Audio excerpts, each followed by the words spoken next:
For today's episode, mag-bake ulit tayo. And bongga tong mga ibe-bake natin, ha? But, napakadali. Gumawa tayo ng afternoon tea set. Kasi nung isang araw po, naglilinis kami ng pantry. Nakita ko tong napakagandang tier na to. Saan ba natin binili to, Ange? Oh wow, may nagbigay. Kaya pala hindi ko maalala. Hindi ako gumastos, charot. So ito po, I remember binigay to ganito lang, 'di ba? And then papaltan mo or ikaw mismo maglalagay ng mga pinggan. And dahil classics ang gagawin natin, we're just using plain white plates. But of course, depending on the season, pwedeng mga may kulay yung pinggan na ilalagay mo. So pag po tayo ay gumagawa ng afternoon tea, ito po yung ating mga typical na nilalagay.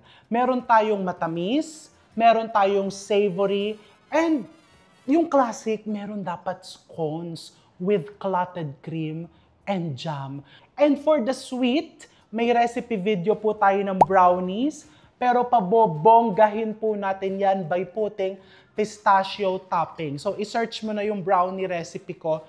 Dahil kaninang umaga po, nag-bake na po ako niyan.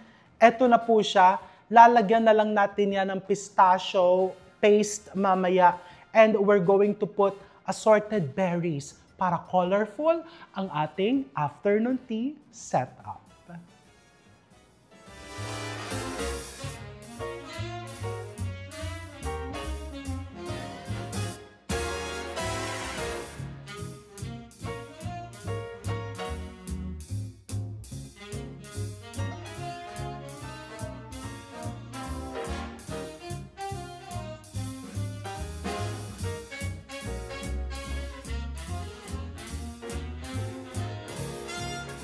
Let's start by preparing the scones. Napakadali. So first, I have here half a cup of heavy cream.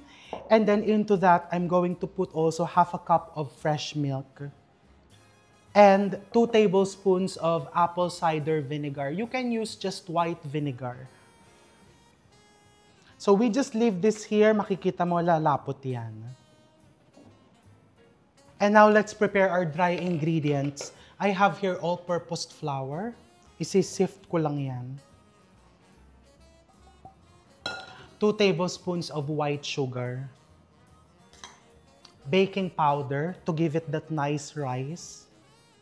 And since we're using sour milk, I'm adding baking soda. And just a bit of salt. We just sift together.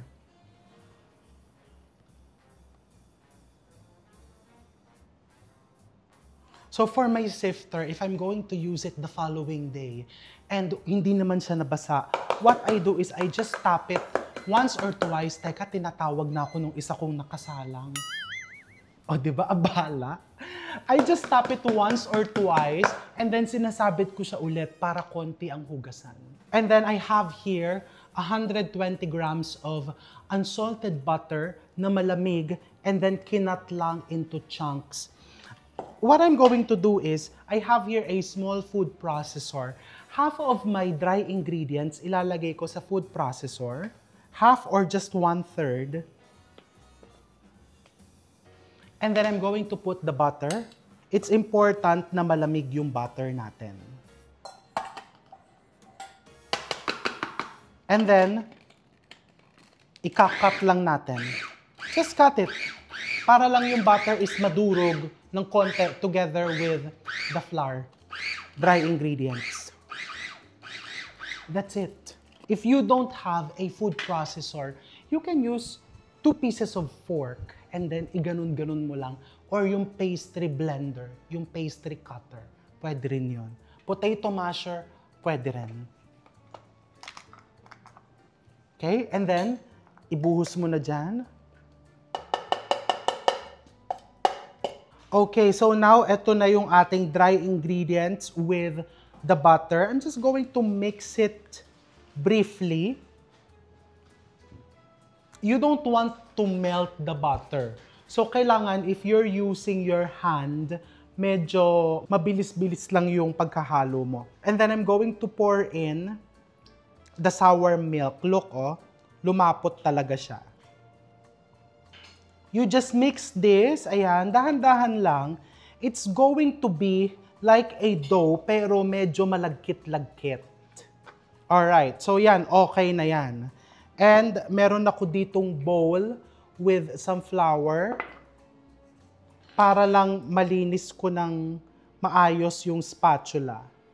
Okay, dust your scraper with some flour and then ayan na siya. Isali na natin sa countertop. Little bit of flour. And then we just give it a nice fold para maging smooth yung ating dough.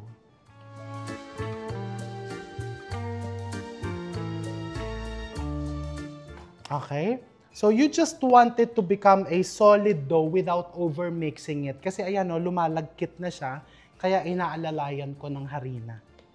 Kaya ang ginagamit kong countertop, kahoy.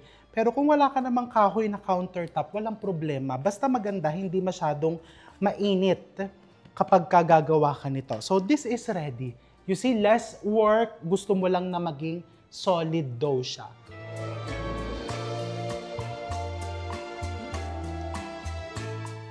Okay, I have here a rolling pin. So niro-roll ko lang siyang ganyan just to achieve around an inch or 3/4 inch na thickness ng dough. Ayan, perfect. And then I have here a cookie cutter, a round cookie cutter.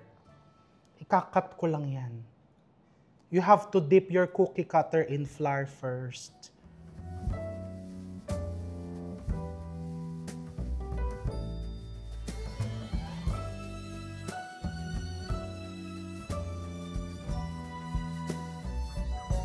Okay, so ayan na yung mga na-cut natin. What I'm going to do, I'm just going to brush off the excess flour. Tapos ipipila ko lang yan sa baking pan lined with silicone mat or pwede namang pinahiran mo lang ng shortening.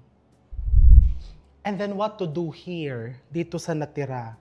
So what you'll do is, i-form mo siya ulit into a smooth dough, but again, do not overmix. So, dahan-dahan lang talaga.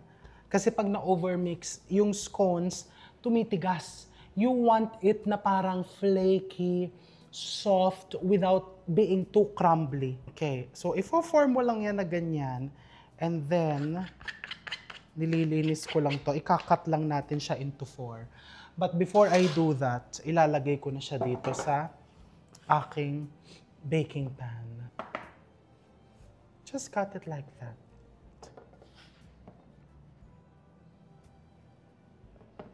Okay. So I'm going to clean my countertop, tapos i-bake na natin to. Okay, so I have here heavy cream. Papahiran ko yung ibabaw ng scones para shiny and golden brown. Okay? Hindi masyadong makapal. Ayan, ganyan lang.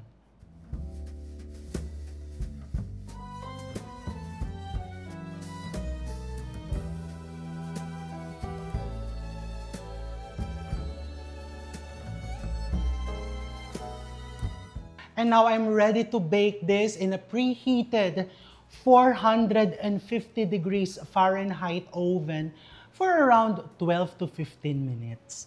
Kailangan mainit yung oven para mag-puff siya, lumaki. Okay? And then balikan natin after 15 minutes. So let's check our scones. Wow!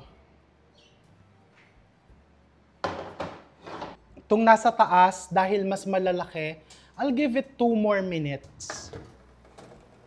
Pero kasi itong mas maliliit, look oh, perfect. Nice. Look at the, teka, mainit. Majinit. Maya-maya. Ang pinapakita ko is the crack. Ayan oh, look at the crack. Beautiful. Okay, so this morning I baked brownies. May recipe video na po tayo niyan. So, sundan nyo na lang po yun, okay? Kasi hahaba masyado yung video. And di lang, usong-uso po ngayon ng pistachio. I have here store-bought pistachio filling. Just going to get here small spatula. And then pahiran lang natin ang pistachio yan.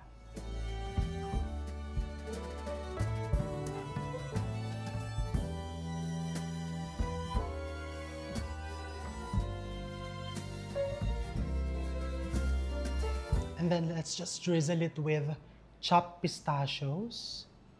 Sprinkle pala, hindi drizzle. Pag drizzle, it refers to wet ingredients.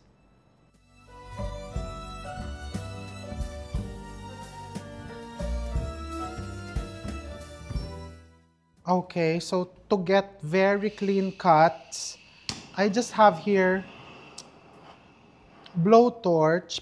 Mahina lang. Paiinitan mo lang yung knife. Okay? Not too hot. Yung kailangan medyo pag hinawakan mong ganyan, hindi ka napapaso. And then, tsaka ka mag-cut. Okay? And after each cut, I just have here a wet paper towel. Linisan mo lang siya. And then, the knife stays moist because of the wet paper towel. Painitan mo lang ulit. Kung malaki na yung production mo, na magpakulo ka na ng tubig, lubog ka na lang ng lubog na ganon. Okay? Para lang malinis yung pagkakat. Kasi remember, the eyes eat first.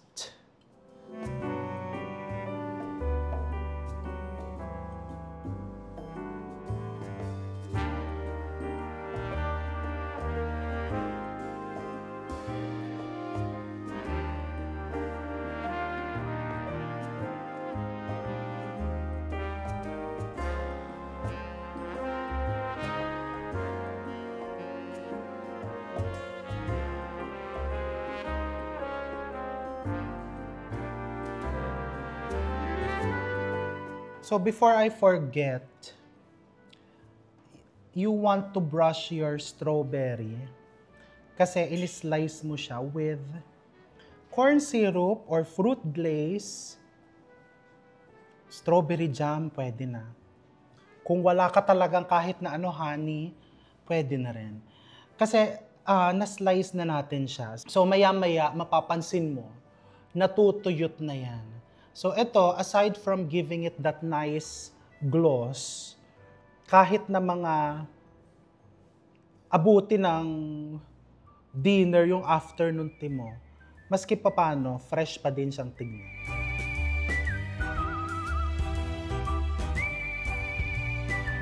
Gawin na natin yung savory. So this is cheese quiche. Parang tart, loaded with cheese, cream, some herbs. Pero di ba pag tart, ay kailangan gumawa pa tayo ng tart crust or ng pie crust. No, meron ako naisip na paraan dyan. So ito, gawin na muna natin. So I have here whole wheat American bread. Tasty bread. Pwede din naman yung puti lang if you don't like whole wheat. Parang sa akin lang kasi pag whole wheat, di ba, mas maganda yung color, mas golden, and there is the texture nung may buo-buo. So, what I'm going to do, I have here rolling pin. Iro-roll ko lang yan na ganyan, ifa-flatten ko lang. Papanipisin mo. And then, I just have here a round bowl. Dahil, ang mga cookie cutters ko po, hindi malaman kung nasaan. Kinalawang na po ata. Nagtampo na sa tagal na hindi ko sila ginagamit. So, just use the bowl as a guide para makat mo into a perfect round yung tinapay. And then this one, you're going to press this against your muffin or cupcake pan. Okay, just like that. Just in case nahihirapan kang i-press siya, you can use this. Meron ako ditong water spray para lang mas maging pliable yung tinapay. 'Di ba? Ganun lang. Kasi especially in an air-conditioned kitchen, nadadry po yung tinapay. So I'm going to prepare around 16 to 18 holes. And then next, let's do the filling.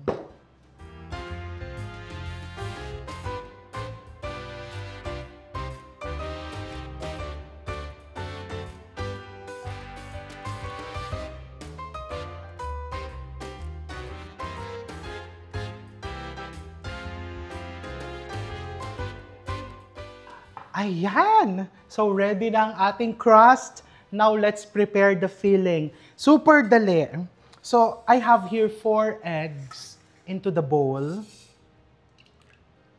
Now, I want to beat my spices and yung mga seasoning together with the eggs.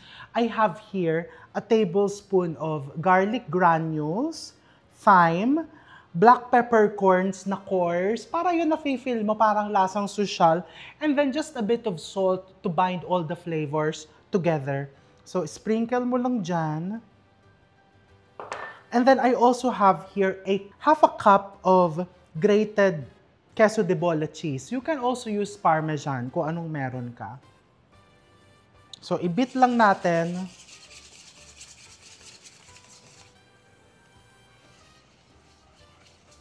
And then I have here 2 cups of heavy cream. You can also use all-purpose cream. You can also use just fresh milk. Although talagang mas smooth, creamy kapag ka heavy cream yung ginamit mo. Or all-purpose cream.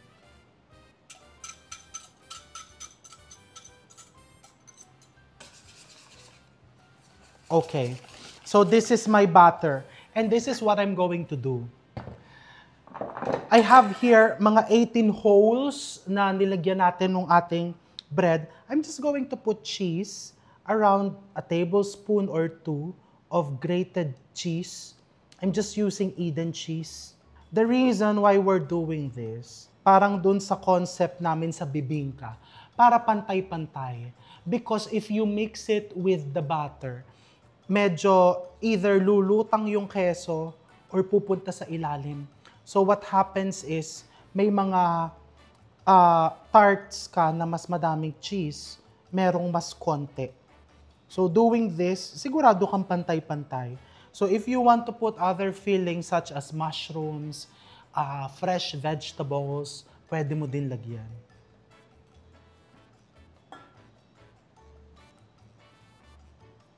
And then this one, mas mabilis mo siyang maiisalin dyan. Okay? Ayan. Salina mo lang na ganyan. 3/4 full.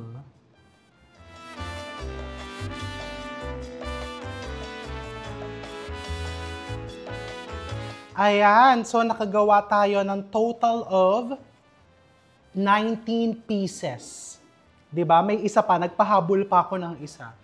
Ayan. And then this goes into a preheated 400 degrees Fahrenheit oven for around 20 to 25 minutes. Okay, so it's been around 18 minutes and silipin natin. Pag medyo jiggly na, ayan o, yung gitna na lang niya yung gumagalaw, okay na po yan. You don't want to over-bake it. Ayan o, yung gitna na lang yung gumagalaw. Magseset na po yan pag lamig. Just let it cool down a bit because now it's very hot. Huwag mo nang tanggalin doon sa pan so that the crust will crisp.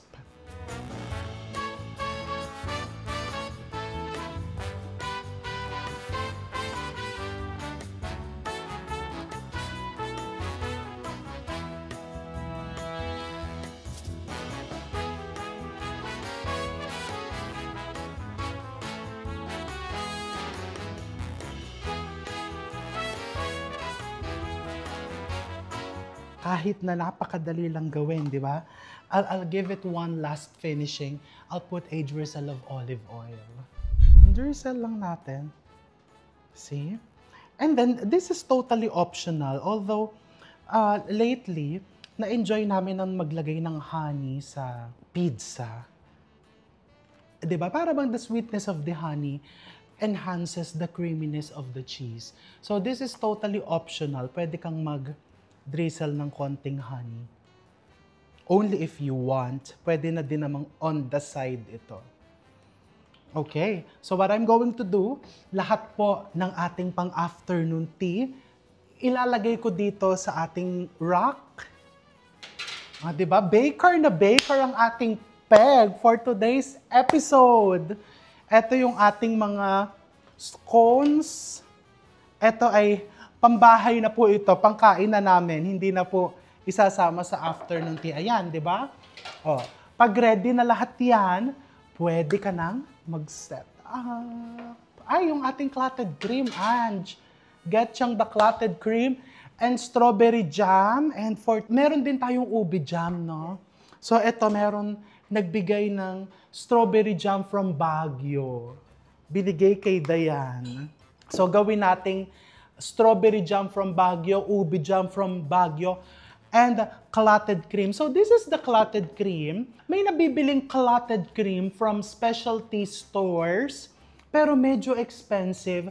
So gumawa na lang ako ng homemade, napakadali lang gawin, and I'll show you how.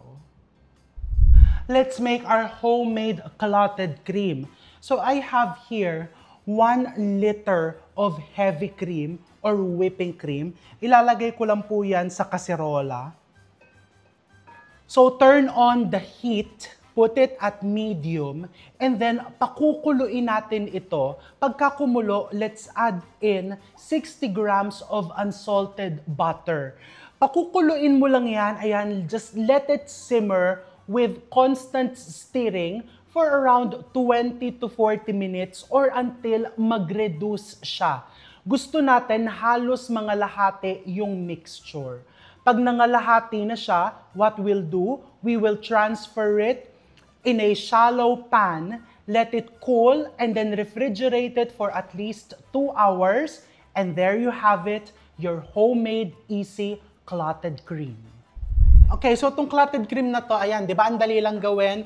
Nasa chiller po ito, mga 2 oras na po doon, malamig na siya. Now, mag-plating na tayo. Okay, ito for the scones. I'm putting ube jam. Strawberry jam. Traditionally, they put lemon curd. Pero syempre, di ba? We should love our own. So we're putting ube jam and strawberry jam all the way from Baguio. And of course, our clotted cream. Wow, look how nice and thick. Diba na perfect natin? So, you'd know kung luto na siya. Ayan o, pag nakita mong the mixture coats the back of the spatula, tapos pagka ginawa mo ng linya using your finger, it holds. Diba? Wow! Oh my God! Yung mga sausawan pa lang, bongga bells na.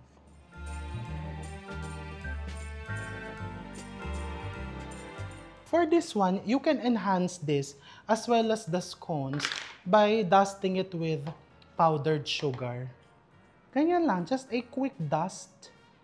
Quick dust lang. You don't want it to become overly sweet. Ito is for ano lang talaga, accent. So katulad nitong scones, pwede mo din lagyan ng konti yan. Diba? Para mukhang mas sosyala.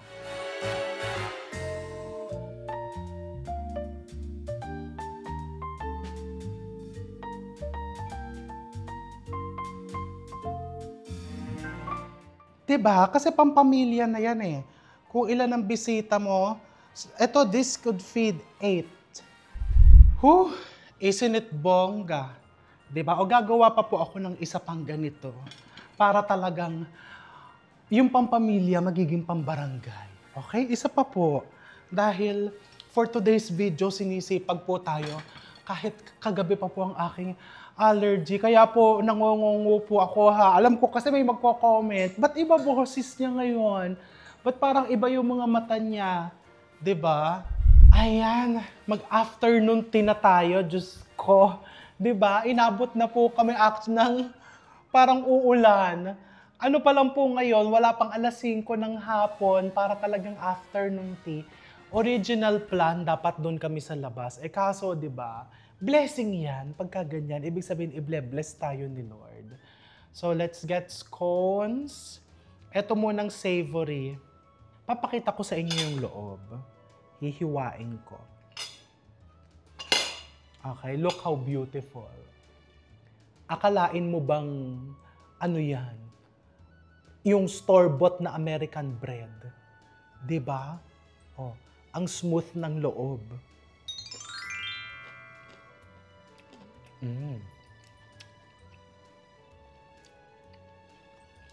Lasang sosyal. Mga dear, halika dito. Wow, mukhang bagong paligo siya. Eto po, pag kinain, dear, tingnan mo yung clotted cream ko, ang ganda, ang lapot. Ang lapot. Ang clotted cream talagang dapat madilaw. Ito kumokontra ang lapot ng clotted cream. Strawberry jam from Baguio. Yung may nagbigay sa'yo, sabi mo. Ayan, ganyan po yan. Tikman mo. Ba't dito tayo nagka-afternoon tea? Dapat doon sa Mina. Dapat nga sa garden, kaso ayan, mukhang uulan. Lunes po ngayon, tignan niyo po yung t-shirt ni Miss Dayan. Nakaakma po sa araw ng linggo. Parang hindi na ako mag-iisip ng isoso. Tikman mo. Ano masasabi mo? Sarap. Sarap. Parang naaalala ko yung Hong Kong. Kasi sa Hong Kong lang ako nakain itong scone. Anong ginagawa mo ngayon?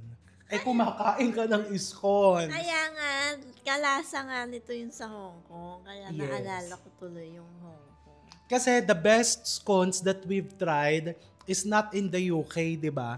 Sa Hong Kong, sa Cordis Hotel. Sa Cordis, di ba? Yung sa Cordis Hotel, doon talaga, recently we stayed at the Langham, Hong Kong. Same management, pero mas masarap yung scone sa Cordis, di ba? Masarap din naman yung sa Langham, pero masarap yung sa Cordis. Di ba? Kain pa, darling.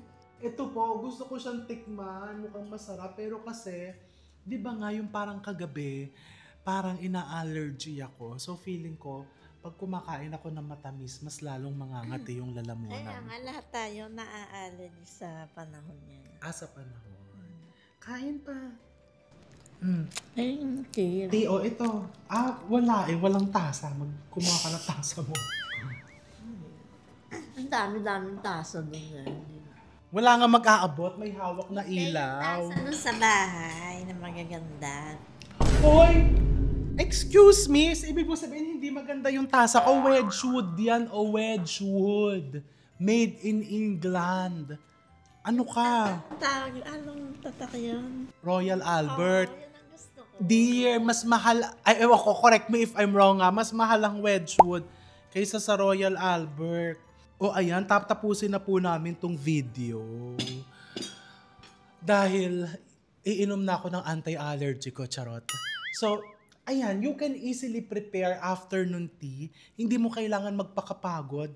Eto, natikman mo na kahapon to, di ba? Nung tinetest ko yung recipe. Basta may scones, may something savory, and may something sweet. Push na push ka na, Tsaka may kulang Anong kulang? Champagne. Dear, napatayo na ako sa pagpapasosyal natin for today's episode. Pero tama talaga si Miss Dayan. Afternoon tea, you can upgrade it by having champagne or sparkling wine. Diba? Alam mo, talagang hangang-hanga ako. Ikaw talaga sosyal. Ako, diba, Ange, hindi ko naisip yon. Wala, hindi ko talaga naisip. Sabi ko, afternoon tea. Pero tama talaga, champagne. Yun ang talagang masasabi mo na... Sosyal. And you've made it. I made it. You've made it. Nako, Okay, ako I've made it for today. Gusto ko na magpahinga. So tapusin na natin tong video. Gumawa na kayo and we'll see you soon. Magbabay ka na. Bye. Ang social eh. Subukan nyo to para kung gusto nyo magpasosyal. At maging social kagaya ni kagaya ko. Miss Dayan. Okay? Motivation Sana Monday. ma-motivate kayo na maggawa nitong afternoon tea. Eh kung magiging kagaya mo sila, di ba? Talagang agad-agar. Ay, ayan tayo, nahulog na, Mike. Agad-agarang gagawa sila niya. Ma-motivate na. Yes. We'll see you soon. Bye.